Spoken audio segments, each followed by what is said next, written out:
incredibly and hugely impressed.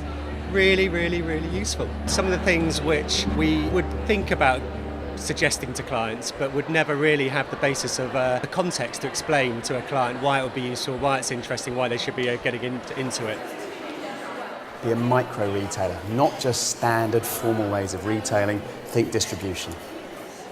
The value of trend forecasting is it helps us understand what's happening today, and because we're such a big, slow business, we can look at the trends that you've picked up and understand how to build that into our projects that might take 4 or 5 years to reach market.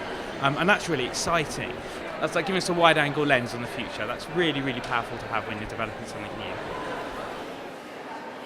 I've got loads to think about actually, but I think the symbiotic branding was something that I found really interesting in particular, because I think as brands we tend to be quite egotistical. We focus so much in on what we're doing and how we're going to influence the market and how we're going to smash the competition, that the idea of actually taking a step back from that and collaborating both with our customers but actually also the kind of brand jacking ideas and working with competitors in particular, hugely controversial in my industry, but some genuine kind of inspirational examples, and I think that's something that I would really like to take away and think about.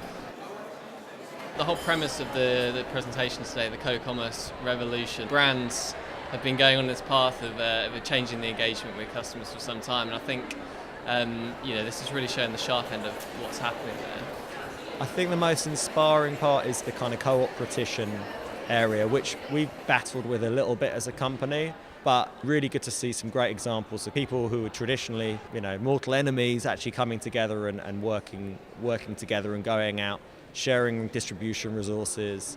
So I thought that was a really interesting trend. Symbiosis, the way it can become more holistic and put two different minds together. This is fabulous for me. So if it's born out of austerity, let's keep thrifty thinking because it's exciting. At a time when I think many of us are finding things increasingly difficult, we truly believe that there is actually cause for great optimism and great hope as we approach this decade.